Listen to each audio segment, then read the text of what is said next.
18 അധ്യായങ്ങളും 700 ശ്ലോകങ്ങളുമുള്ള ഭഗവത്ഗീതയുടെ സാരാംശം ഒറ്റ വാക്കിൽ പറയാനാകുമോ? 700 ശ്ലോകങ്ങളിൽ നിന്ന് ഒരു ശ്ലോകം ജീവിതത്തിൽ മാറ്റം വരുത്താനാകുമോ? അവിശ്വസനീയമെന്ന് തോന്നുമെങ്കിലും ഇത് രണ്ടും സാധ്യമാണ്. ഭഗവത്ഗീതയുടെ വ്യാഖ്യാനം ഒറ്റ വാക്കിൽ എഴുതാൻ ആവും. ആ ഒറ്റ വാക്ക് ഏതെന്ന് പറഞ്ഞു തന്ന ആളും നിസ്സാരക്കാരനല്ല. ഭാരതത്തിന്റെ ആത്മീയ ദിവ്യ നക്ഷത്രങ്ങളിൽ ഒരാളായ സാക്ഷാൽ ശ്രീരാമകൃഷ്ണ പരമഹംസനാണ്. ഏതാണ് ആ ഒറ്റ വാക്ക്? ഗീതയുടെ സാരാംശം അറിയാൻ ഗീത ഗീത എന്ന് നിരന്തരം ഉരുവിടാനാണ് അദ്ദേഹം പറഞ്ഞത്. ഇങ്ങനെ അതിവേഗത്തിൽ ഉരുവിട്ടുകൊണ്ടിരുന്നാൽ ഗീതയുടെ ഒറ്റ വാക്കിലുള്ള സാരാംശം തെളിഞ്ഞു കിട്ടും. ഒറ്റ വാക്കിൽ ഗീതയുടെ സാരാംശം അറിയുന്ന പോലെ ജീവിതം മാറ്റിമറിക്കാൻ ഗീത മുഴുവൻ മനഃപ്പാഠമാക്കേണ്ട കാര്യവുമില്ല.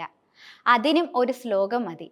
അതിൻ്റെ യഥാർത്ഥ അർത്ഥം മനസ്സിലാക്കി ജീവിതത്തിൽ പ്രാവർത്തികമാക്കിയാൽ അത്ഭുതകരമായ മാറ്റങ്ങൾ സംഭവിക്കും.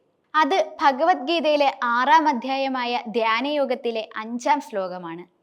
ഉത്തരേ ആത്മനാത്മാനം നാത്മാനം അവസാദയേത്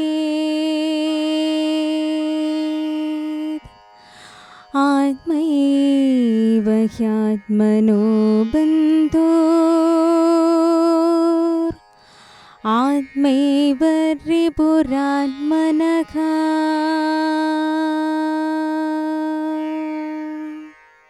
ഗീതയിലെ ഏറ്റവും പ്രധാനപ്പെട്ട ശ്ലോകമാണിത്. പലർക്കും ഇത് മനഃപ്പാഠവുമായിരിക്കും. പക്ഷേ ഇതിൻ്റെ യഥാർത്ഥ അർത്ഥം ഉൾക്കൊണ്ടവർ ചുരുക്കം മാത്രമായിരിക്കും. ഇതിൻ്റെ അർത്ഥം ലളിതമായി പറഞ്ഞാൽ ആത്മാവിനെ മനസ്സിൻ്റെ സഹായത്തോടെ സ്വയം ഉയർത്തുക എന്നതാണ്. നമ്മെ ചവിട്ടിത്താഴ്ത്താൻ മനസ്സിനെ അനുവദിക്കരുത്. മനസ്സാണ് നമ്മുടെ ഏറ്റവും നല്ല മിത്രം.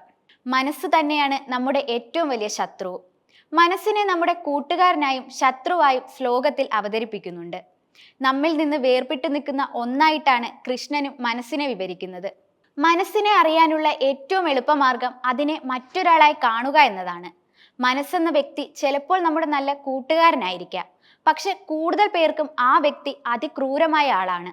മനസ്സിനെ നിയന്ത്രിക്കാനും വരുതിയിലാക്കാനും ശ്രമിച്ചു പരാജയപ്പെട്ടവരാണ് നമ്മളിൽ ഏറെയും. മനസ്സിനെ നമ്മൾ തന്നെയായി കാണുന്നതാണ് പ്രശ്നം. നമ്മുടെ ഉള്ളിലുള്ള മറ്റൊരാളാണെന്ന് മനസ്സെന്ന് സങ്കല്പിച്ചാൽ പ്രശ്നങ്ങൾക്ക് പരിഹാരമാകും.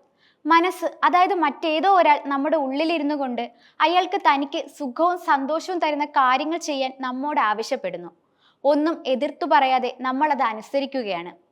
അസാധാരണമായ ശക്തിവിശേഷങ്ങളുണ്ട് ഈ വ്യക്തിക്ക്. രാത്രിയിൽ നമ്മൾ കാണുന്ന സ്വപ്നങ്ങൾ കഥ എഴുതി സംവിധാനം ചെയ്ത് പ്രദർശിപ്പിക്കുന്നത് ഈ മനസ്സാണ്. നമ്മൾ കാണുന്ന സ്വപ്നത്തിലെ കാര്യങ്ങൾ, ആളുകൾ, ഇടങ്ങൾ ഇവയെല്ലാം മനസ്സ് സൃഷ്ടിക്കുന്നതാണ്. അത്തരത്തിൽ അതീവ ശക്തിയുള്ള ഒരാൾ നമ്മുടെ ഉള്ളിലിരിക്കുകയാണ്. ഇയാൾ നിരന്തരം നമ്മെ അലട്ടിക്കൊണ്ടിരിക്കുന്നു. കുരുക്ഷേത്ര യുദ്ധത്തിൽ അർജുനന്റെ തേരാളിയായിരുന്ന ഭഗവാൻ ശ്രീകൃഷ്ണൻ എല്ലാ പ്രതിസന്ധിയിലും അർജുനൊപ്പം ശ്രീകൃഷ്ണനും നിന്നു. അർജുന്റെ തകർച്ചയിൽ നല്ല വാക്കുകൾ പകർന്ന് ഊർജം നൽകി. എവിടേക്ക് പോകണമോ അവിടേക്ക് മാത്രം തേര് തെളിച്ചു. ആരോട് പൊരുതണം, എപ്പോൾ വേണം എന്നൊക്കെ കൃത്യമായി ഉപദേശിച്ചു. തന്ത്രങ്ങൾ പറഞ്ഞുകൊടുത്തു. പല അവസരങ്ങളിലും അർജുനന്റെ ജീവൻ രക്ഷിച്ചു. മനസ്സിനെ സുഹൃത്താക്കുമ്പോൾ ഇങ്ങനെയൊക്കെയാവും അത് പ്രവർത്തിക്കുക. അതേസമയം ഇതേ മനസ്സ് നമ്മുടെ ശത്രുവായി പെരുമാറിയാലോ? യുദ്ധസമയത്ത് കർണന്റെ തേരാളിയായി എത്തിയ ശല്യരെ പോലെയായിരിക്കും. കർണനെ പോലെ ശക്തനായിരുന്നു ശല്യരും. അർജുന് കൃഷ്ണൻ തേരാളിയാകുന്ന പോലെ ശക്തനായ തേരാളി തനിക്കും വേണമെന്ന് ആഗ്രഹിച്ച കർണന് ശല്യരെ തേരാളിയായി കൗരവ സൈന്യം തീരുമാനിച്ചത്. എന്നാൽ ശല്യർ നിരന്തരം കർണനെ കുറ്റം പറയുകയും ആത്മവിശ്വാസം നശിപ്പിക്കുന്ന വിധത്തിൽ സംസാരിക്കുകയും ചെയ്യുമായിരുന്നു. സമയത്ത് സഹായിക്കാതെ ഇരുന്ന ശല്യർ കാരണമാണ് അർജുനേക്കാൾ കേമനായ കർണൻ യുദ്ധത്തിൽ തോറ്റുപോയത്. ഇനി നമ്മുടെ ഉള്ളിലുള്ള മനസ്സിനെ കുറിച്ച് ചിന്തിച്ചാൽ അത് കൃഷ്ണനെ പോലെയാണോ അതോ ശല്യരെ പോലെയാണോ എന്ന് മനസ്സിലാവും. ലക്ഷ്യം നേടാൻ സമ്മതിക്കാതെ നമ്മെ തളർത്തുന്ന മനസ്സാണോ, സ്വയം കുറ്റപ്പെടുത്തുന്ന മനസ്സാണോ, മറക്കാൻ ആഗ്രഹിക്കുന്ന കാര്യങ്ങൾ വീണ്ടും വീണ്ടും ഓർമ്മിപ്പിച്ച് സങ്കടപ്പെടുത്തുന്നതാണോ? ഇത്തരത്തിലുള്ളതാണെങ്കിൽ ആ മനസ്സ് നമ്മുടെ ശത്രുവാണ്. എത്രയും വേഗം അത് നിയന്ത്രിച്ചില്ലെങ്കിൽ നമുക്ക് തന്നെ അതിൻ്റെ ദോഷങ്ങൾ ഉണ്ടാവുന്നത്. ഈ ശത്രുവിനെ കീഴടക്കാൻ ഒരു നല്ല സുഹൃത്ത് നമുക്കുണ്ട്. കൃഷ്ണൻ പറഞ്ഞത് അപ്പോഴാണ് ഓർക്കേണ്ടത്. മനസ്സാണ് നമ്മുടെ ഏറ്റവും വലിയ ശത്രു. അത് തന്നെയാണ് ഏറ്റവും നല്ല മിത്രവുമെന്ന്. മനസ്സിനെ നല്ല കൂട്ടുകാരനാക്കാൻ ശത്രുവായ മനസ്സിനെ മനസ്സിലാക്കി അവഗണിക്കുക എന്നതാണ്. മനസ്സ് പറയുന്നതിന് എതിരായവ ചെയ്യുക. പിൻവാങ്ങാൻ പ്രേരിപ്പിക്കുമ്പോൾ മുന്നോട്ട് തന്നെ പോവുക. തളർത്തുമ്പോൾ തളരാതെ വീണ്ടും അത് തന്നെ തുടരുക. സ്വയം കുറ്റപ്പെടുത്തുമ്പോൾ റിലാക്സ് ആവാൻ മറ്റെന്തെങ്കിലും കാര്യങ്ങൾ ചെയ്യുക. ഞാൻ നിന്റെ അടിമയല്ല, നീയാണ് എൻ്റെ അടിമയെന്ന് മനസ്സിനോട് പറയുക. ചെറിയ കാര്യങ്ങളിൽ പോലും മനസ്സ് പ്രേരിപ്പിക്കുന്നതിന് എതിരായത് ചെയ്യുക. ശ്രമിച്ചാൽ വളരെ എളുപ്പമാണത്. കുറച്ച് ദിവസങ്ങൾക്കുള്ളിൽ മനസ്സിനെ നമുക്ക് നിയന്ത്രിക്കാനാവും.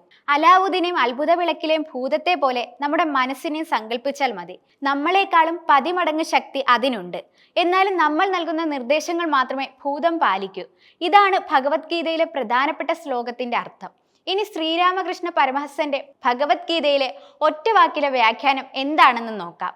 വാൽമീകി മാരാ മാരാന്ന് ഉരുവിട്ടപ്പോൾ രാമ രാമ എന്ന് തെളിഞ്ഞു വന്നതുപോലെ ഗീതാ ഗീത എന്ന് ഉരുവിട്ടാൽ ഒറ്റ വാക്കിലെ വ്യാഖ്യാനം തെളിഞ്ഞു വരും. ത്യാഗി എന്നായി മാറും. കർമ്മങ്ങളുടെ ഫലം ത്യജിക്കുക എന്നതാണ് ഗീതയുടെ അടിസ്ഥാന ഉപദേശം. അത് കൃത്യമായി മനസ്സിലാക്കിയത് കൊണ്ടാണ് ഗീതയുടെ സാരാംശം ത്യാഗത്തിൽ അടങ്ങിയിരിക്കുന്നത്.